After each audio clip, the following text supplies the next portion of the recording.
Oh, well, hey, fantastic, Semah. Thanks for joining me. I want to, before I know we've connected as a way just to continue to help you learn just about the procedures we do at Midwest Anxiety. But before that, you're actually going to be part of the Ask Midwest Anxiety Show today. When this life gets a little tough, the people start to run. Well, don't you just walk away. That's when I'll say, well, don't give up. Hey, good morning, guys. Hey, how are you? Happy Tuesday, episode 41. Yes! I'm down here at the city market, the river market, downtown Kansas City, at the Opera House. Gonna get my morning work done. I'm gonna edit episode 40 that I did yesterday that maybe you guys saw. I was at Dalmaeus. I'm going to edit that. I've got some paperwork, Midwest Anxiety paperwork. I got a staff video call. I'm just getting all the stuff done in the morning, and then I've got clients this afternoon and this evening. So you guys know what you do on the show. You ride along with me all day as a community-based therapist, but also I'll go live probably on Facebook, Instagram, or Twitter today and just try to answer some of your questions. So you guys sit back, put on your seatbelt, and enjoy the ride.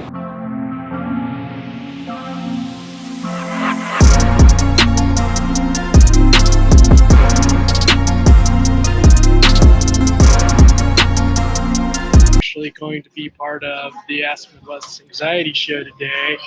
And so, because I haven't really introduced you on the show, because we haven't been able to get together, I would love for you just to introduce yourself. So tell us a little about by the way, Semah, I've already a couple times mispronounced your name, and you'll see that I'm trying the best. So maybe give us like the pronunciation, like that, how you say your name too. So tell us about yourself. Well, thanks, Randy. The pronunciation would be Semah, but it looks like Semah. However, it's a Persian name. My family's international, so it comes there. The roots are from there. Karova is the last name, and it's Russian because, again, I went international. If I say it Karova in Russian, that would mean cow. So, so to other Americans, it's not a problem. But if I say that to a Russian speaker, then they would understand that I just called myself Semah Cow. They might laugh, and then we wouldn't know what they're laughing at. Do you Well, you speak have to have Russian? I am learning. I speak Bulgarian and English. I used to know Spanish a little bit, but unfortunately I kind of lost that without practicing it. But yeah, and Russian, learning that as well. So, Well, tell us a little bit about just your professional background and history. I think, Randy, I was thinking about that question. I think professionally, to get to know someone professionally, you kind of need to know why they even chose that profession.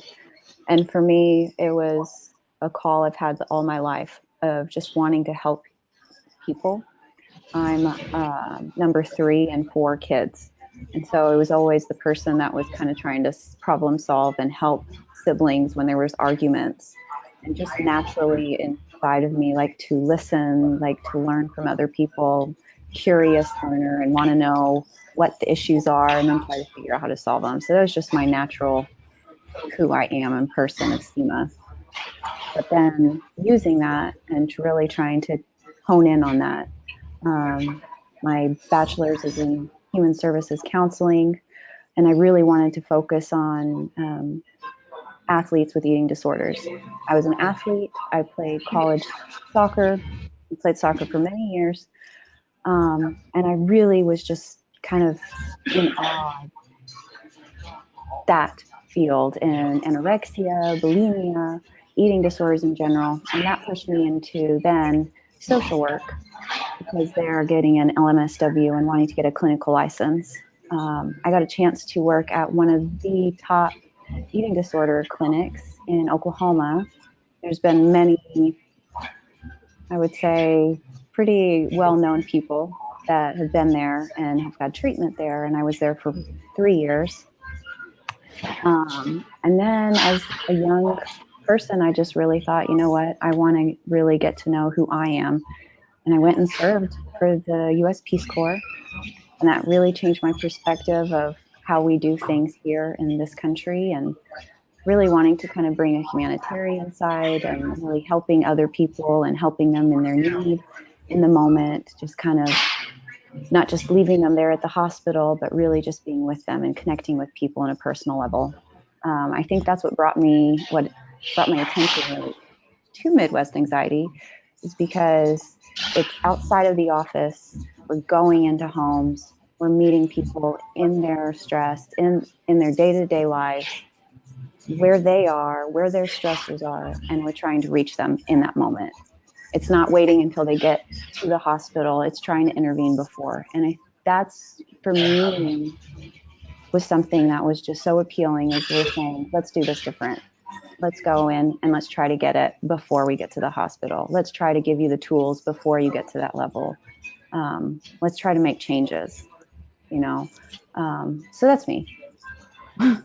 That's fantastic, and I'm so happy you've joined us. And she's an LMSW guy, so she's a social worker. So social workers always unite. I really enjoy that because I think we do have this just fundamental need or idea to go out and serve people and take care of people, and being community based, I think that serves us well. So you've already mentioned that you like just going out into the community and just meeting people where they are, but have there been any things that you've learned, or maybe that you are excited about? Just tell us a little bit about someone that just joined our therapist network. Tell us what you've seen so far, what you think about Midwest Anxiety. You know, I like the idea of really utilizing the internet, using social media, and being able to connect with people instantly. The check-ins, I think that's so valuable for people in general, just to have someone to connect with, that you're raising the bar to a new level by saying, I don't want to just come in and meet with you once every week or once every month. I want to know how your day-to-day is. Check in with me. Just want to know. I think that's huge, because, you know, I think as a professional, I want to know how everyone they're doing on a daily basis. I just don't ever get that opportunity. And I think that's what Midwest Anxiety's done, is just saying, hey, no, tell me. You can just check in, make it 2 minutes, make it, 1 minute, just tell me things are good or not. Just that connection, I think, is kind of raising the bar in mental health. Yeah, that's great. Thanks. Yeah, the connection you're talking about, I think, is, you've already heard me say it lots of times. I think that's the clinical part is something that we can get to and help teach people those skills. But the connection is always, in a relationship, be a therapeutic relationship or a friendship or romantic relationship, whatever it would be. The connection is the glue that binds you together. And and so in saying that, we focus a lot in the beginning on that connection. So, Semah, thank you. We're going to get into the training part now. And I really appreciate your voice, and I really appreciate your authenticity. When we talked at the very beginning about who makes a good candidate, it's just really that empathetic kind of heart to know that people are struggling, and know how they feel, and be able to connect yourself as a professional to those people and have them say, oh, she gets it. And so rather than it just being, person 55 or whatever else, it's someone that we really care about. So I appreciate about